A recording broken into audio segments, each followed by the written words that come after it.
Pay attention to the man in dark jacket approaching the Christmas trees. His name is Jawad. He just poured gasoline around multiple trees and lit them ablaze. Then something extraordinary happens that makes him drop everything and fall to his knees. My name is Jawad. I'm 34 years old. On April 2nd, 2021, I committed an act of domestic terrorism in downtown Atlanta. Today I am a pastor at Grace Community Church, married with 2 children. But what Jesus did that morning when I burned those Christmas trees defied everything I believed about reality. I grew up in a small apartment in Detroit with my father, mother, and 3 younger sisters. My father worked double shifts at the Ford plant, and when he came home, the house fell silent. He was a devout Muslim, but his faith had edges sharp enough to cut. Every evening after prayers, he would sit us down and lecture about the corruption of American society, how Christians were enemies of Allah, how the West was poisoning our minds with their holidays and celebrations. My mother never spoke during these sessions. She would busy herself in the kitchen, clattering dishes louder than necessary. I think she disagreed with Father's harsh interpretations, but in our household, Father's word was law. He controlled what we watched, what we read, who we spoke to at school. Christmas was especially forbidden in our home. When December came around, Father would cover our windows with black paper so we couldn't see the neighborhood decorations. He called Christmas trees symbols of idolatry, crosses disguised as innocent celebration. Ask yourself this question: when did anger first take root in your heart? For me, it was watching my classmates talk excitedly about Christmas morning while I sat alone at lunch, forbidden from joining their conversations. The isolation bred resentment. By middle school, I began to believe that my father was right. Christians were the enemy. They were trying to destroy our faith with their materialism and false gods. High school made everything worse. I was tall and thin with dark skin, and after September 11th, the stares became unbearable. Students would whisper terrorist jokes when I walked past. Teachers would give me suspicious looks when I prayed during lunch. The anger that started as childhood resentment grew into something darker, more consuming. I found refuge in online forums where other young Muslim men shared similar experiences of discrimination and hatred. That's where I met Brother Khalid, though that wasn't his real name. He was a moderator on a forum called True Believers, and he began sending me private messages. At first, he seemed like a mentor, someone who understood my struggles. He recommended books about Islamic history, videos about Western colonialism, articles about the persecution of Muslims worldwide. But gradually, his recommendations became more extreme. He introduced me to writings that justified violence against non-believers, that painted America as a war zone where Muslims were under constant attack. Brother Khalid taught me that true faith required action, not just prayers. He showed me videos of Muslim children killed in drone strikes, of mosques destroyed by Christian militias, of Islamic holy sites desecrated by Western soldiers. Every image fed the rage growing inside me. He told me that moderate Muslims were traitors, that scholars who preached peace were corrupted by Western influence. According to Brother Khalid, Allah was calling young men like me to defend the faith through any means necessary. By my sophomore year of college at Wayne State University, I had completely isolated myself from mainstream Muslim communities. I stopped attending the campus mosque because the Imam preached tolerance and coexistence. Instead, I spent hours in my dorm room reading extremist literature and watching propaganda videos. I learned how to make explosives from household chemicals, how to conduct surveillance without detection, how to plan attacks that would maximize psychological impact. Brother Khalid eventually introduced me to his local cell in Detroit. There were 6 of us, all young men between 18 and 25, all convinced that we were holy warriors fighting a sacred battle. Our leader was a man called Uncle Rashid, a former engineering student who had dropped out to pursue jihad full time. Uncle Rashid taught us that Christmas was particularly offensive to Allah because it represented the Christian lie about Jesus being divine. He said that destroying Christmas symbols was a form of worship, a way to purify American soil from idolatry. We started small, vandalising Christmas displays at shopping malls, leaving threatening notes at churches during December, spray painting mosque symbols over nativity scenes. Each act felt like a prayer, like we were serving Allah by fighting his enemies. The local news coverage of our activities only encouraged us more. We saw ourselves as soldiers in a holy war, martyrs willing to die for our faith. Look inside your own heart right now. Have you ever felt so righteous about something that you couldn't see how wrong you were? That was me for 3 years. I had convinced myself that hatred was holiness, that violence was virtue, that destroying other people's faith somehow strengthened my own. After college, Uncle Rashid told me that Allah had chosen me for a special mission. He had connections in Atlanta, a city he called ripe for awakening because of its large Christian population and prominent religious leaders. He arranged for me to move there in 2020 to establish a new cell and plan larger operations. I rented a small apartment in East Atlanta and got a job at a warehouse. But my real work was reconnaissance and recruitment. I spent months observing Christian churches, learning their schedules, identifying their most important celebrations and gatherings. I visited downtown Atlanta repeatedly during the 2020 Christmas season, studying the large public displays, counting security cameras, timing police patrols. The massive Christmas tree installation in Centennial Olympic Park became my obsession. It represented everything I had been taught to hate.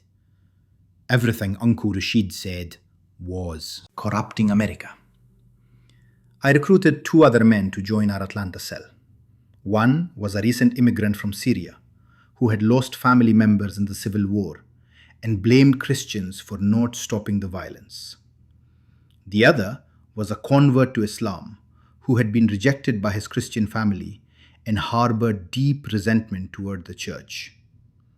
Together, we planned what we called Operation Purification, a coordinated attack on multiple Christmas displays across the city. The plan was simple but devastating. We would strike simultaneously at dawn on December 23rd, when the displays were unguarded but would soon be discovered by morning commuters. We would use gasoline and homemade incendiary devices to destroy as many Christmas trees and nativity scenes as possible. The goal was not just destruction, but terror. We wanted Christians to feel unsafe celebrating their false holiday. We wanted them to know that their symbols of idol worship would not be tolerated. For months, I prayed 5 times daily for the success of our mission. I read Quranic verses that I interpreted as supporting our actions. I convinced myself that Allah would bless our operation, that angels would guide our steps, that we were following in the footsteps of the Prophet himself. I had no doubt that what we were planning was not just justified, but required by our faith. I was so blinded by hatred that I couldn't see I was about to become the very thing I claimed to be fighting against. December arrived in Atlanta with unseasonable warmth, but I felt only the cold fire of anticipation burning in my chest. Uncle Rashid had given us our final orders through encrypted messages. Operation Purification would commence at dawn on December 23rd, 2 days before Christmas. We had spent weeks mapping our targets, timing security rotations, and gathering materials. Everything was ready, except for the final preparations. The Christmas tree display at Centennial Olympic Park had become my personal obsession. Every evening after work, I would drive past the installation, studying the massive 40-foot tree surrounded by smaller displays. Families would gather there in the evenings, children pointing excitedly at the lights while parents took photographs. The sight filled me with rage. These people were celebrating what I had been taught was blasphemy, teaching their children to worship false idols, perpetuating the Christian corruption of American society. My apartment had become a planning headquarters. Maps of downtown Atlanta covered my walls, marked with red circles indicating our primary targets.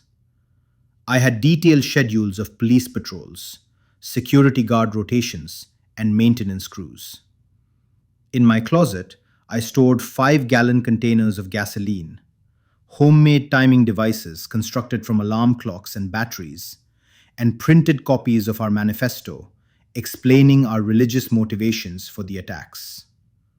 Brother Samir and Brother Omar, my two recruits, would handle the smaller displays at Woodruff Park and Underground, Atlanta. I had assigned myself the largest target because Uncle Rashid said that leadership required taking the greatest risks. The main Christmas tree was not just the most visible symbol, it was also the most heavily monitored. But that made it the most important target. Destroying it would send the strongest message about our commitment to purifying Atlanta from Christian idolatry. 3 weeks before the attack, I began my final surveillance routine. Every morning at 5:30, I would drive through downtown Atlanta, noting which streets were empty, which buildings had active security, which intersections had functioning traffic cameras. The Christmas displays were illuminated all night, but the crowds disappeared after midnight.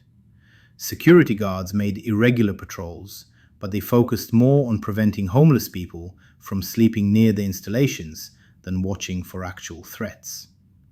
I memorized every detail of the Centennial Olympic Park layout.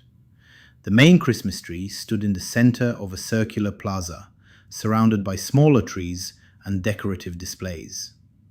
2 security cameras covered the area from different angles, but both had blind spots near the eastern entrance. The nearest police station was 6 blocks away, meaning response time would be at least 8 minutes if someone called immediately after spotting the flames. My planning became obsessively detailed because I wanted no chance of failure. I timed how long it would take to pour gasoline around the base of the trees. I calculated how much fuel would be needed to ensure complete destruction. I practiced lighting and throwing improvised incendiary devices in an abandoned warehouse outside the city. Every aspect of the operation was rehearsed until it became automatic. Look inside your own heart right now. Have you ever prepared for something so thoroughly that you lost sight of why you were doing it? I had become so focused on the mechanics of destruction that I stopped thinking about the human cost. These weren't just symbols I was planning to destroy. These were decorations that brought joy to families, that represented hope and celebration to an entire community. But I had trained myself to see only enemies and obstacles, not human beings with feelings and faith as real as my own. The week before the attack, I performed what I considered my final religious preparations. I spent hours in prayer, asking Allah to bless our mission and grant us success. I read verses from the Quran that I interpreted as justifying violence against non-believers. I watched videos of martyrs from around the world, men who had died fighting what they believed were holy wars. I wrote letters to my family, explaining my actions and asking them to understand that I was serving God. Brother Samir began having doubts during our final planning meetings. He worried that we might hurt innocent people, that security cameras would identify us, that the police response would be more severe than we anticipated. I dismissed his concerns as weakness, as the kind of spiritual corruption that Uncle Rashid had warned us about. I reminded him that true faith required sacrifice, that martyrs throughout history had faced similar fears before their greatest acts of devotion. On December 22nd, the night before our attack, I drove to each of our targets one final time. The Christmas displays looked different in the darkness, more beautiful and peaceful than I wanted to admit. Families were still visiting despite the late hour, parents lifting small children to see the lights more clearly, couples holding hands while walking between the decorated trees. For just a moment, watching a little girl clap excitedly at the blinking ornaments, I felt something crack inside my chest. But I pushed away that moment of doubt immediately. Uncle Rashid had warned us that Satan would try to weaken our resolve at the last moment, that we would face temptations to abandon our holy mission. I reminded myself of every grievance, every perceived injustice, every reason I had for hating Christian symbols. I recited verses that I believed commanded Muslims to fight against idolatry. I thought about Brother Khalid's teachings, about the need to defend Islam through direct action. I returned to my apartment and spent the night in prayer and preparation. I performed ritual ablutions, asked Allah for strength and guidance, and reviewed my escape routes one final time. I packed my backpack with gasoline containers, matches, and backup incendiary devices. I wrote a final message on social media, scheduled to post automatically after the attack, explaining our religious motivations and calling other young Muslims to similar acts of devotion. At 4 in the morning, I received encrypted messages from Brother Samir and Brother Omar, confirming they were ready. We synchronized our watches and agreed to begin simultaneously at 5:45, just as the sky would start lightening, but before early commuters began appearing downtown.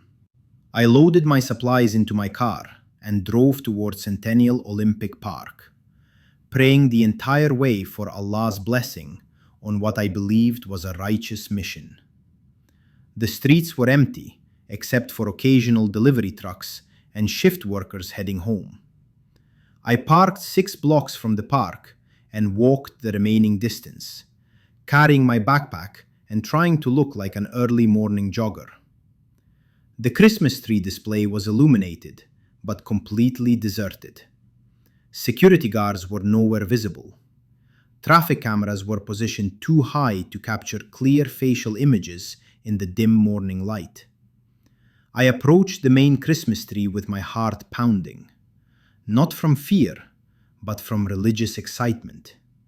I believed I was about to perform an act of worship, to strike a blow against the idolatry that was corrupting American society.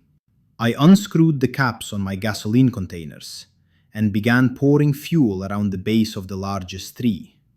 Then, moved systematically to the smaller displays. The gasoline smell was overwhelming, but I interpreted it as the scent of purification, of cleansing fire that would burn away Christian symbols. As I pulled out my matches, I offered one final prayer to Allah, asking Him to accept my sacrifice and use our actions to awaken other Muslims to their duty. I was completely convinced that what I was about to do was not just justified, but required by my faith. I had no idea that in the next few minutes, everything I believed about God, about religion, about right and wrong, was about to be shattered and rebuilt in ways I never could have imagined. I struck the first match at exactly 5:47 in the morning. The flame caught immediately, a small orange glow in the pre-dawn darkness that seemed insignificant compared to what I was about to unleash. I touched the match to the gasoline-soaked base of the largest Christmas tree, and the fire erupted with a whoosh that made me step backward. The flames raced up the 40-foot evergreen faster than I had anticipated, consuming the lower branches in seconds and sending sparks dancing into the grey morning sky. The initial rush of satisfaction was overwhelming. I had done it. After months of planning, weeks of preparation, and years of building hatred, I had finally struck a blow against what I believed was Christian idolatry. The flames spread to the smaller trees around the main display, creating a circle of fire that reflected off the nearby buildings and cast dancing shadows across the empty plaza. I felt like a warrior of Allah, like I was purifying the space from symbols that offended my God. But something strange began happening almost immediately. Instead of burning chaotically like normal fires, the flames on the largest tree started organizing themselves into a pattern. At first, I thought it was just the wind or the way the gasoline had pooled. But the pattern became more distinct with each passing second. The fire was forming the unmistakable shape of a cross, with perfect horizontal and vertical lines of flame against the dark trunk of the Christmas tree.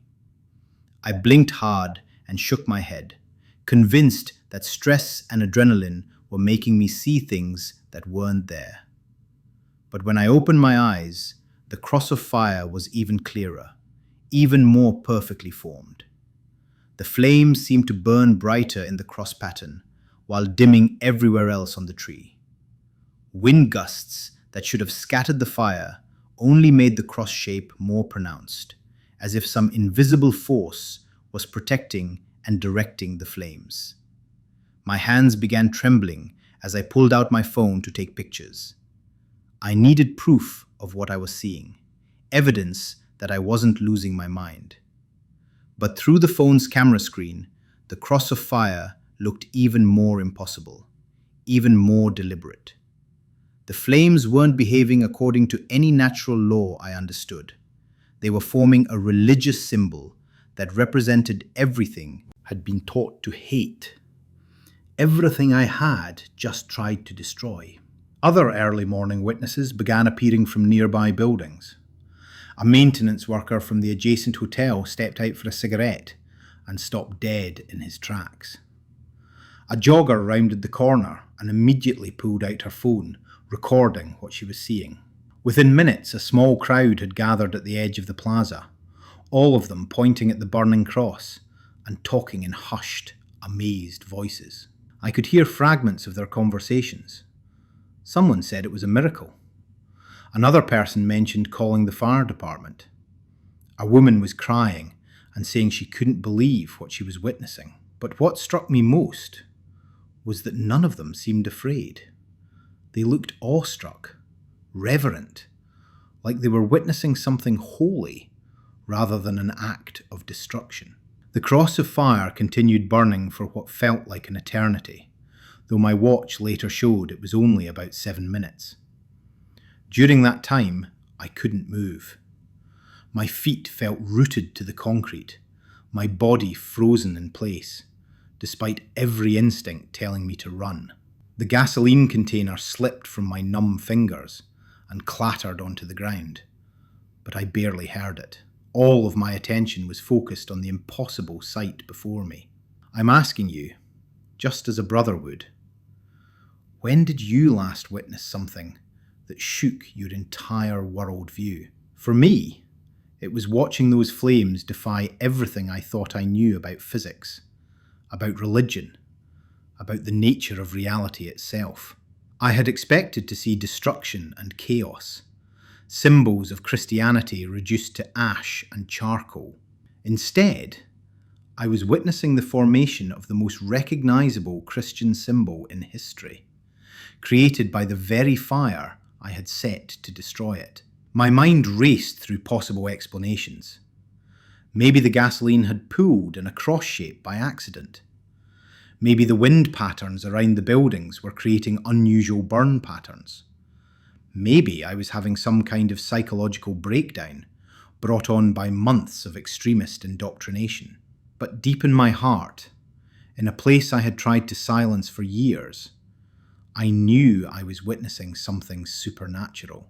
The crowd grew larger as word spread through social media. People were arriving from blocks away, some still in pyjamas and robes, drawn by reports of a miraculous burning cross. News vans began appearing on the surrounding streets. Police sirens wailed in the distance, growing closer with each passing moment. But the cross of fire continued burning, unaffected by the gathering chaos around it. What disturbed me most wasn't the impossibility of what I was seeing, but my own reaction to it. Instead of feeling victorious about destroying Christian symbols, I felt a growing sense of dread and conviction. Instead of pride in serving Allah, I felt shame and confusion. The fire I had set as an act of worship was creating a symbol that seemed to be staring back at me with divine judgment. News helicopter appeared overhead, its cameras undoubtedly recording everything for live television broadcasts. The irony was crushing. I had planned this attack to send a message of fear and intimidation to Atlanta's Christian community. Instead, I had apparently created what looked like a miraculous sign that would strengthen their faith and draw international attention to their religious symbols. As the cross of fire continued burning with supernatural persistence, I felt something breaking inside my chest. The hatred that had sustained me for years, the righteous anger that had motivated every action, began cracking like ice under pressure. In its place, something I had never experienced before began growing. Doubt about everything I believed, terror about what I had done, and a strange, inexplicable pull toward the very symbol I had tried to destroy. The fire department arrived with sirens blaring and immediately began setting up their equipment. But even they seemed hesitant to approach the burning display, pointing at the cross shape and talking among themselves in voices too low for me to hear. The flames showed no signs of diminishing naturally, no indication that they would burn out on their own. If anything, the cross seemed to be burning brighter and more clearly defined as time passed. I knew I should run. Police cars were arriving every few seconds, and it would only be minutes before someone identified me as the source of the fire. My escape routes were still clear. My car was parked safely away from the scene, and my original plan called for immediate evacuation after setting the fires. But I couldn't make my legs work. I couldn't tear my eyes away from the burning cross that had formed from my act of hatred. Standing there in the growing dawn light, surrounded by amazed witnesses and approaching authorities, watching flames create the symbol of everything I had been taught to despise, I felt the foundation of my entire worldview beginning to crumble. Something was happening that didn't fit into my understanding of God, of religion, of the cosmic battle I thought I was fighting. The fire I had set to serve Allah was creating a monument to Jesus Christ, and I had no idea what that meant for everything I had believed about truth and faith. The internal battle that began raging inside me felt like a war between two different souls occupying the same body. Every extremist teaching I had absorbed over the past 5 years screamed that this was a deception, a trick of Satan designed to weaken my faith and turn me away from Allah. Brother Khalid's voice echoed in my mind, warning that Christians would use any coincidence or accident to claim divine intervention.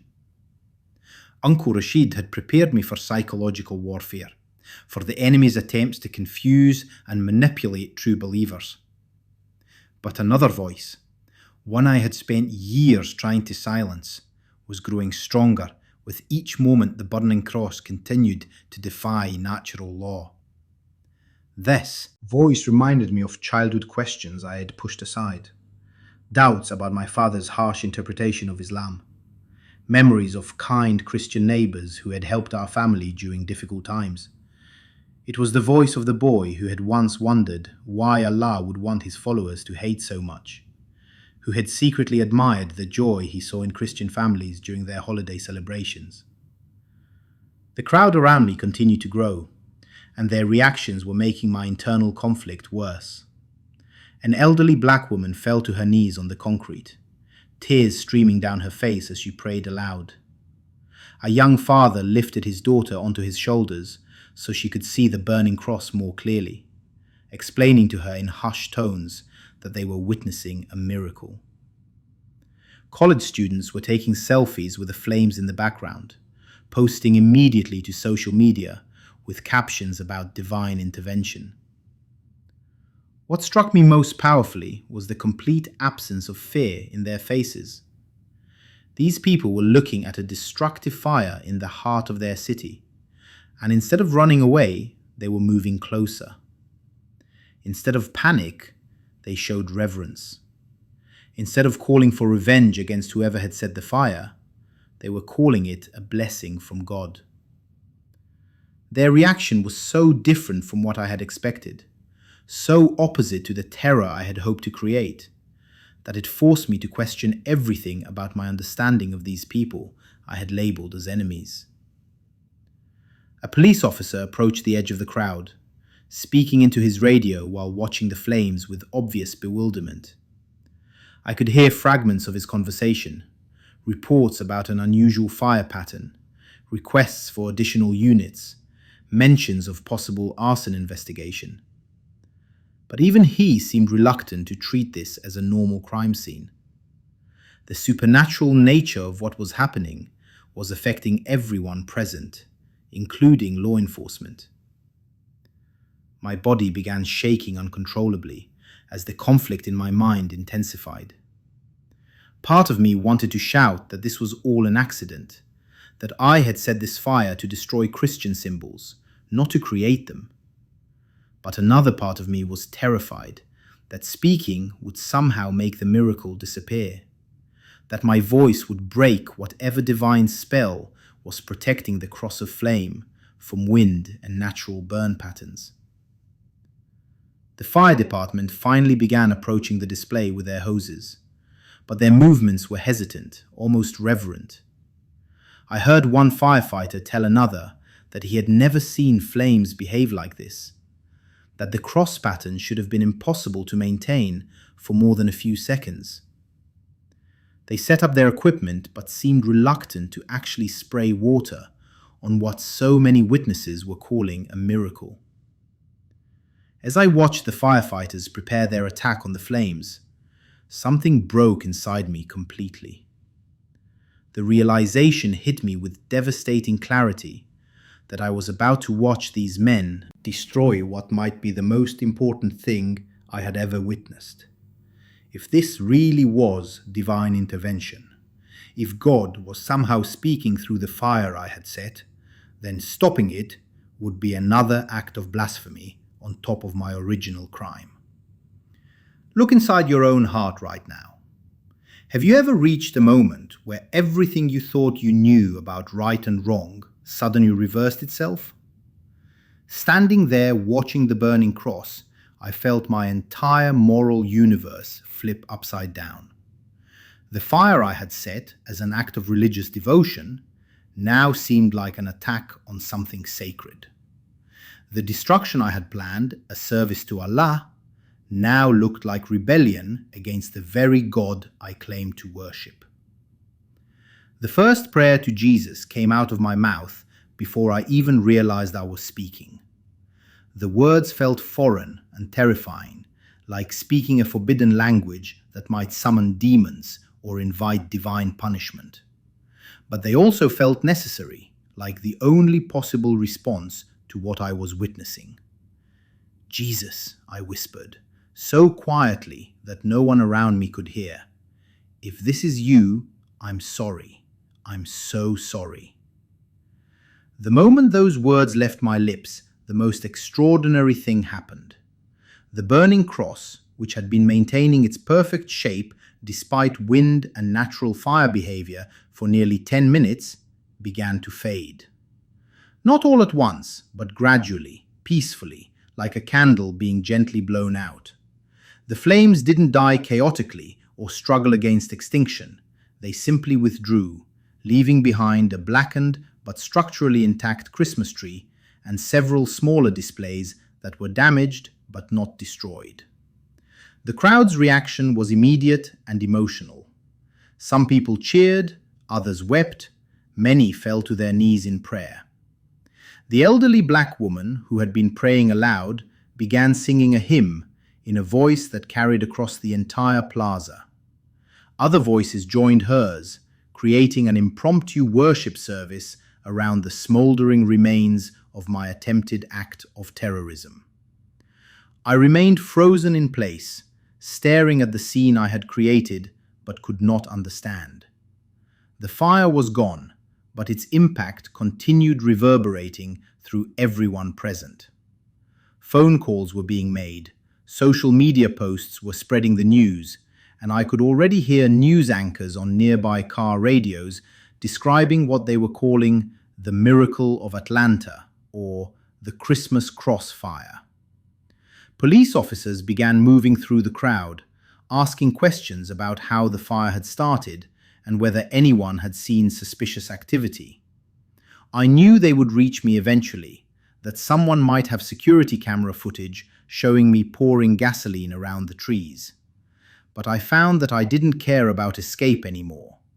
Something fundamental had shifted inside me during those few minutes of watching the impossible cross of flame, and running away felt like it would be another betrayal of whatever divine presence I had encountered. When the first officer approached me, I didn't wait for questions.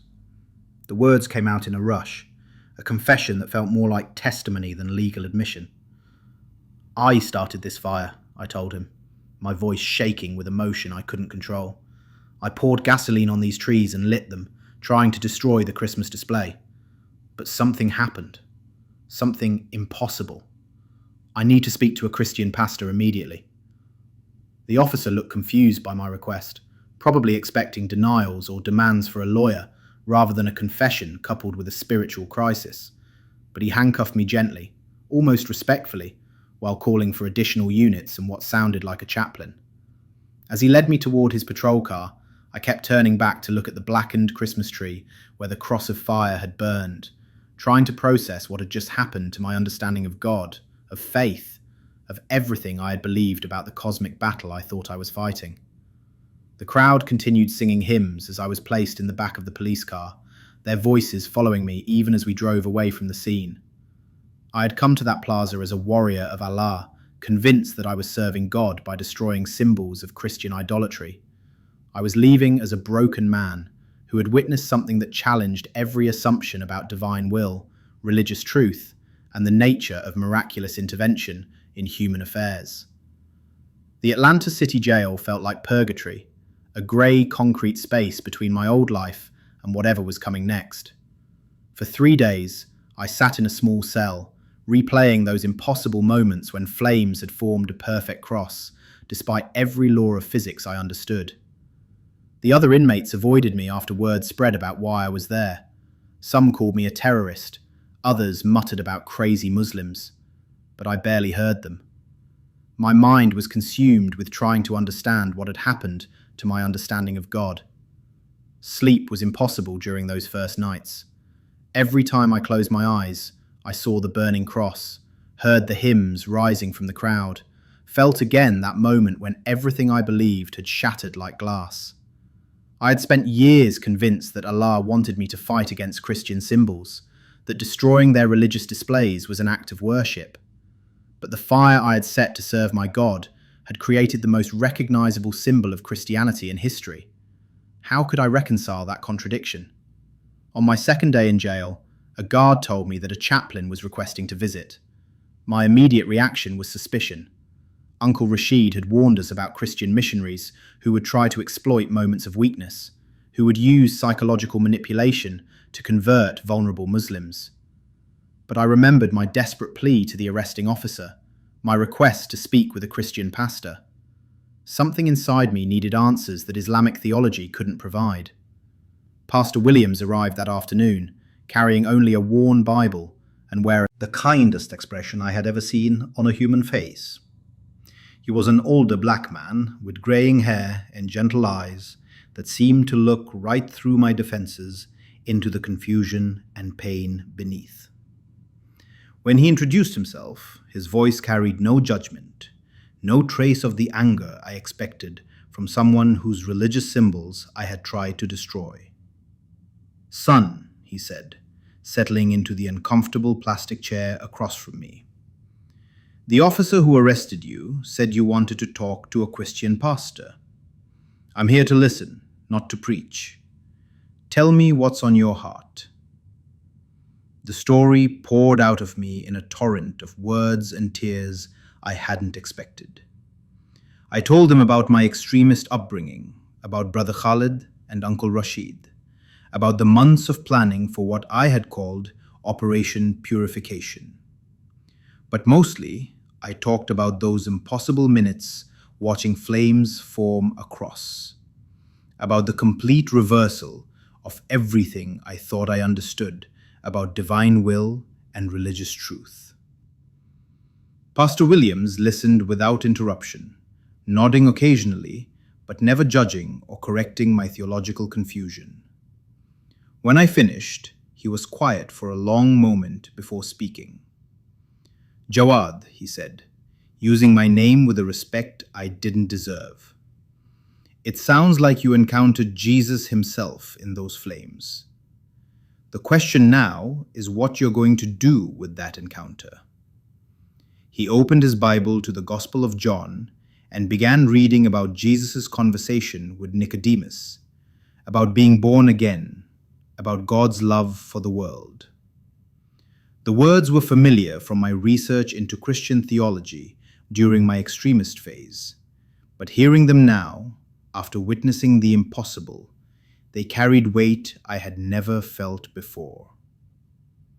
Pastor Williams explained that Jesus didn't come to condemn the world, but to save it, that God's love extended even to people like me who had tried to destroy symbols of faith. So I'm asking you, just as someone who's experienced it, are you ready to forgive your enemies? Because that's exactly what Pastor Williams offered me in that concrete jail cell. Not condemnation for my attempted terrorism, not anger about my extremist beliefs, but forgiveness and an invitation to discover what it meant to follow Jesus Christ.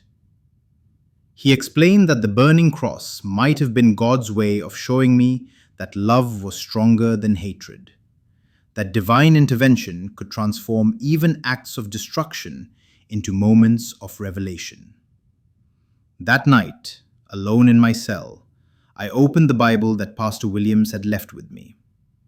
I started with the Gospel of John, reading about Jesus' teachings, his miracles, his death and resurrection. The Jesus I discovered in those pages was nothing like the weak, corrupted figure that extremist propaganda had described. This Jesus challenged religious authorities, defended the marginalized, and taught that God's love transcended ethnic and religious boundaries. By my third day in jail, something fundamental had shifted inside my heart. The hatred that had sustained me for years was being replaced by something I'd never experienced before. Genuine remorse for the pain I had caused, gratitude for the mercy I was receiving, and a growing desire to know this Jesus who had apparently intervened in my act of destruction. I knelt on the cold, concrete floor of my cell and spoke the most important words of my life. Jesus, if you're real, if you can forgive someone like me, I want to follow you. The transformation wasn't instantaneous or magical. I still struggled with doubts, with ingrained patterns of thinking, with the shame of everything I'd done in the name of religion. But something deep inside me had changed permanently. The anger was gone, replaced by peace I couldn't explain. The hatred was gone, replaced by a desire to understand and serve this God, who had turned my act of terrorism into what witnesses were calling a miracle. Pastor Williams returned the next day with forms for my baptism. He explained that if I was serious about following Jesus, then publicly declaring my faith was the next step. The jail had a small chapel where inmates could participate in religious services, and he could arrange for the baptism to take place there before my court appearance. The idea terrified and excited me simultaneously. It would mean publicly renouncing everything I had believed, everything my family had taught me, everything that had defined my identity for years. But I said yes without hesitation. On my 4th day in jail, surrounded by a small group of Christian inmates who had become like brothers to me, I was baptized in a metal basin that Pastor Williams had brought from his church. As the water covered my head, I felt like I was drowning my old self, the extremist who had tried to destroy Christmas displays, and emerging as someone completely new. When I came up from the water, gasping and laughing and crying all at once, I knew that my life would never be the same. The legal proceedings that followed were unlike anything my public defender had expected. When I appeared before Judge Harrison for my arraignment, I pled guilty immediately to all charges: arson, terrorism, destruction of public property, and hate crimes. But I also requested permission to make a statement about what had happened during the commission of my crimes. The judge, clearly intrigued by reports of the unusual circumstances surrounding my arrest, granted the request. Standing before that courtroom, I told my story of extremist radicalization and divine intervention. I described the burning cross, the impossible behavior of flames I had set to destroy Christian symbols, and my subsequent conversion to Christianity. The prosecutor seemed baffled by my complete confession and obvious remorse. The judge asked several questions about my mental state, clearly trying to determine whether religious delusions were affecting my competency to stand trial. But the most extraordinary part of the proceedings was the victim impact statements. I had expected anger, demands for maximum punishment, expressions of fear and hatred from the Christian community I had targeted. Instead, representative after representative from Atlanta area churches spoke about forgiveness, about their prayers for my spiritual well-being, about their desire to see me restored rather than simply punished. Mrs. Chen, an elderly woman whose church had been on our target list, stood before the court and said that she had been praying for my conversion since the day she learned about the planned attacks. Reverend Thompson from Mount Olive Baptist Church requested that I be sentenced to community service at area churches so that I could experience firsthand the love of the communities I had tried to terrorize. Even the mayor's representative spoke about using my case as an opportunity to build bridges between Atlanta's Muslim and Christian communities. Judge Harrison sentenced me to 3 years of supervised probation, with the condition that I complete 2,000 hours of community service, specifically at Christian churches and interfaith organizations. He said that, given my obvious remorse and the unusual circumstances of my crime, he was more interested in rehabilitation than retribution. He also ordered me to participate in ongoing counseling and to speak publicly about my experience as a warning against extremist radicalization. Walking out of that courthouse as a free man, I felt the weight of grace that I was still learning to understand. I had committed acts of terrorism motivated by religious hatred, and instead of facing years in prison, I was being given the opportunity to serve the very communities I had tried to harm. Pastor Williams met me on the courthouse steps with a smile that seemed to contain all the joy in the world. "Welcome to your new life, brother," he said, embracing me like family. "Now the real work begins." My first day of community service at Grace Community Church felt like stepping into an alien world. Pastor Williams had arranged for me to begin my court-ordered hours by helping with their weekly food pantry, serving families who couldn't afford groceries. I arrived at 6 in the morning, nervous about how the volunteers would react to working alongside someone who had tried to burn down Christmas displays just months earlier. The volunteer coordinator, Sister Margaret, was a white woman in her 70s with silver hair and hands weathered from decades of service. When Pastor Williams introduced me as their newest helper, she looked me straight in the eye and said, "Welcome home, son. We've been praying for you."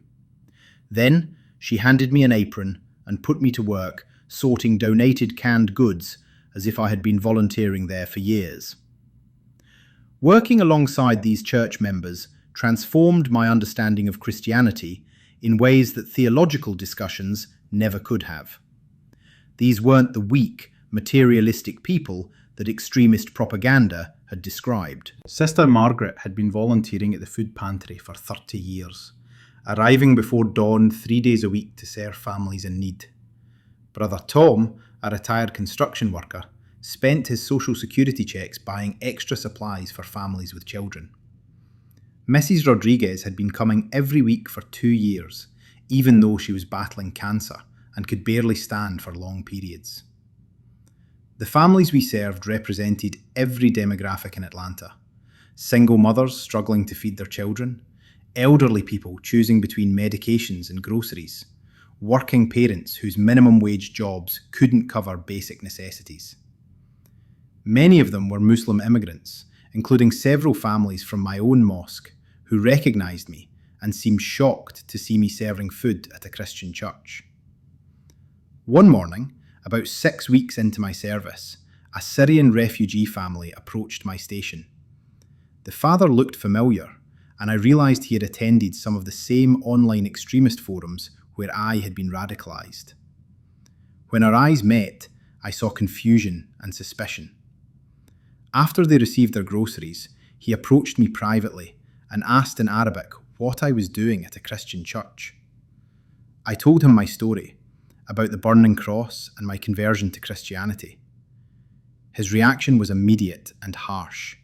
He called me a traitor, accused me of being brainwashed by Western propaganda, threatened to tell our mutual contacts about my apostasy. But as I continued serving week after week, he kept returning with his family. Eventually, curiosity overcame his anger, and he began asking questions about my experience, about the differences between the Christianity he had been taught to hate and the practical love he was witnessing. Look inside your own heart right now. What hatred is Jesus calling you to surrender? For me, the process of surrendering hatred was gradual and painful. Every week of community service chipped away at another layer of prejudice and anger. Serving beside people I had been taught to see as enemies, receiving forgiveness from communities I had tried to terrorise, witnessing the practical love of Christians who gave their time and money to help strangers, regardless of religion or ethnicity. After completing my first 500 hours of service, Pastor Williams approached me about sharing my testimony publicly.